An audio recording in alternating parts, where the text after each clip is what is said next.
Hello and welcome to Reader's Retreat. I'm Paul, and this is a TBR. Now, I'm not saying this is a July TBR, a June TBR, or anything like that. It's just a TBR. I'm going to start off with the books I'm reading at this moment, and we're going to see how that goes. So, this is one book I'm reading right now, God's Answer to Fear, Depression, and Discouragement by Jimmy Swaggart. And so I am reading this at this point in time. Another one I'm reading at this point in time is Dean Koontz by the Light of the Moon. Since I read the synopsis for this the other day on that video, I ain't going to do it this time. Now we're going to have Louis Lamar Gallagher.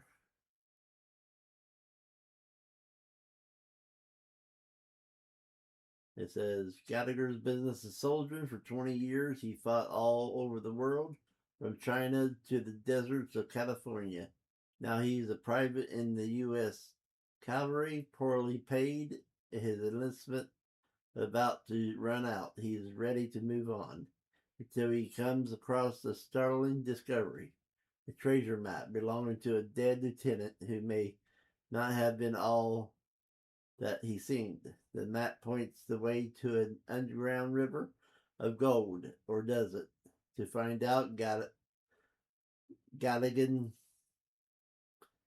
will have to fight the toughest battle of his life against a fierce Indian warrior, a vindictive commanding officer, and a ruthless gang of outlaws who'll turn what may be a river of gold into a river of blood. Galligan.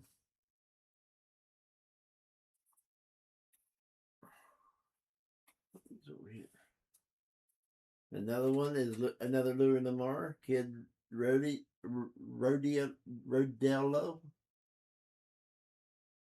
And here it says Joe Harbin hadn't killed a man for a fortune in gold just to sit in prison and let Rodello collect it. But when Joe and his men break out and head for the stash, they end up with a pair of unwelcome partners. Rodillo and a beautiful woman with a hidden past to get $50,000 in gold across 50 miles of desert. The desperate man quickly learns how much they need one another and how deep their greed and suspicion can run. At the end of the journey lie the waters of Budja and a new life in Mexico. But first, they have to survive the savage heat, bounty hunting Yaqui Indians, and the shifting, treacherous nature of both the desert sands and their own conflicting loyalties. And that is Kid Rodello.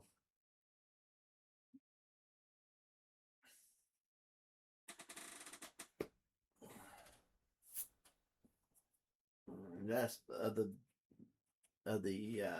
mass market is by J.C. Bedford, Empire of Dust. As you can tell, it's sci-fi. More powerful than any one planetary government used their agents to erase each other for resources across the galaxy. The agents of Cytex are implanted with telepath technology, and they are bound to the Megacorps. That is, if they want to retain their sanity. Kara Carlini is an impossible thing, a runaway Cytech. She knows Alpha Corp can find its implant, augmented telepath anywhere, anytime, mind to mind. So even though it's driving her half crazy, She's powered down and has been surviving on tranks and willpower. So far, so good. It's been almost a year, and her mind is still her own. And that is Empire of the Death. This is the first book. I do have the second book of this too.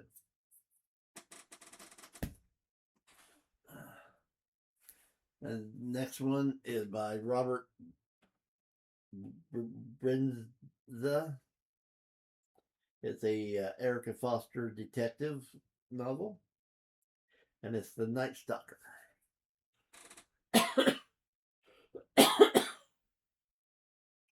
So there's The Night Stalker. In the dead of sweltering hot summer night, Detective Erica Foster is called to a murder scene. The victim, a doctor, is found suffocated in bed. His wrists are bound and his eyes are bulging through a clear plastic bag tied tight over his head.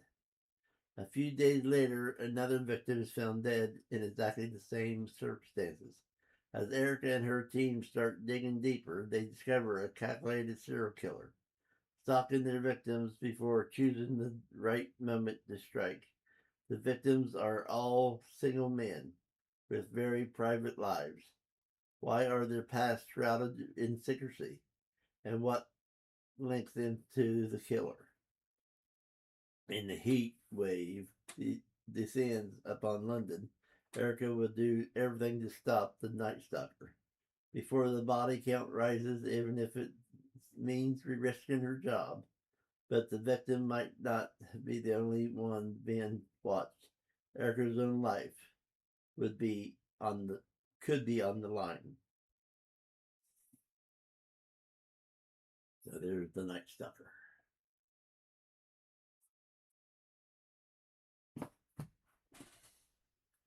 Next one got here is Ted Decker's Showdown. And it's a Paradise novel. First one of the trilogy. Welcome to Paradise. Epic battles of good and evil are happening all around us. Today, that battle comes to town, with the sound of lone footsteps cracking down the blacktop on a hot, lazy summer afternoon. The black-cloaked man arrives in the sleepy town of Paradise and manages to become the talk of the town within the hour, bearing the power to grant any unfulfilled dream. He is irresistible. Seems like bliss, but is it? Or is it hell about to break loose in Paradise? Showdown.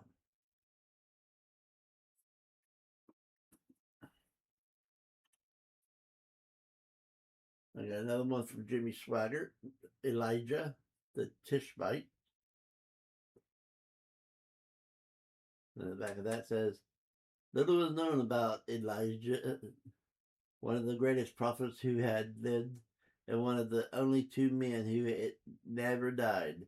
Instead, he was translated and carried up to heaven on a fiery chariot. Yet before his miraculous departure, Elijah left something behind that every believer can learn: a lifestyle of unshakable faith. From the time Elijah burst onto the scene, we see his faith stop and start. Rain his words warned unbelieving kings, and his prayers called down fire and false prophets, all with the Lord guiding his every move and his every word. Elijah.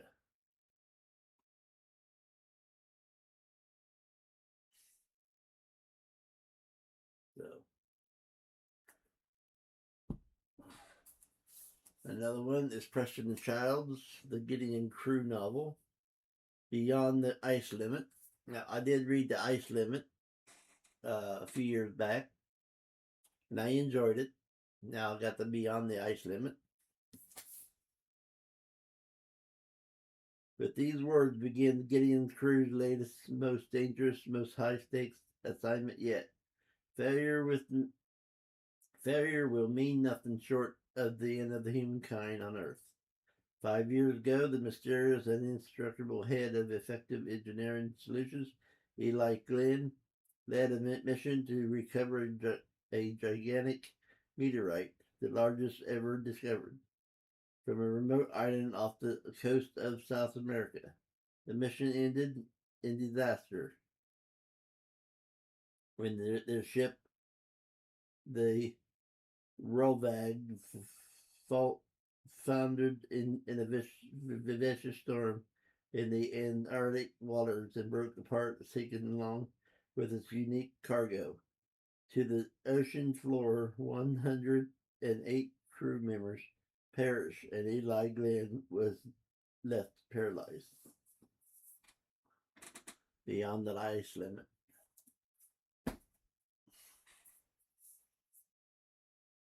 This one here is by Josh Bellerman. I have tried to read some of Josh Bellerman's already. Didn't care for his writing, but I'm going to try it again. Innocence Around the House.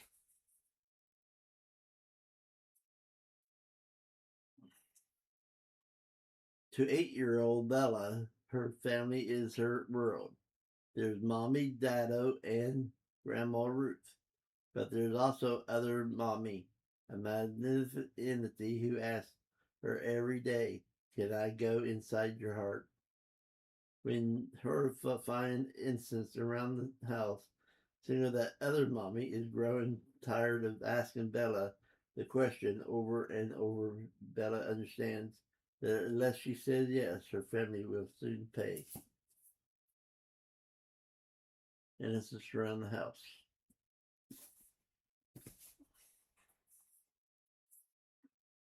Jeffrey Devers, The Still Kiss.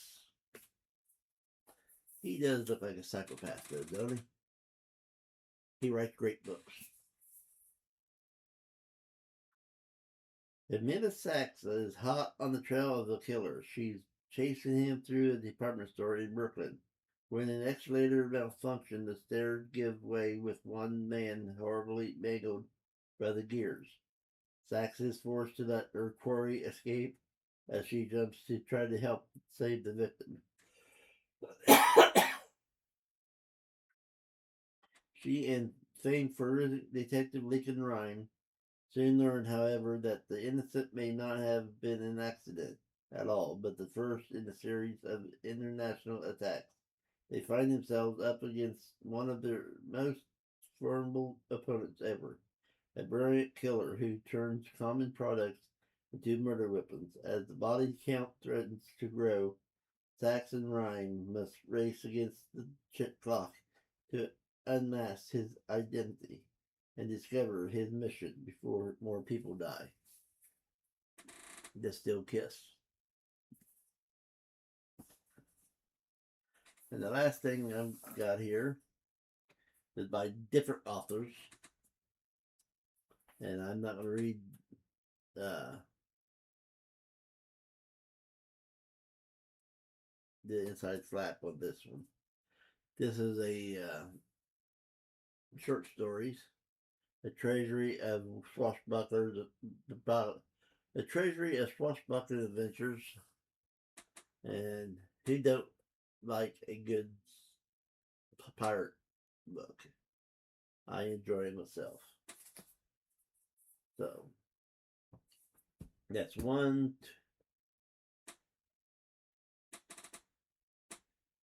That's 12 books. I will come up with 12 more after I get these ones done, and we'll see how that goes from there. So until next time, keep reading, keep enjoying, and I'll talk to you all later.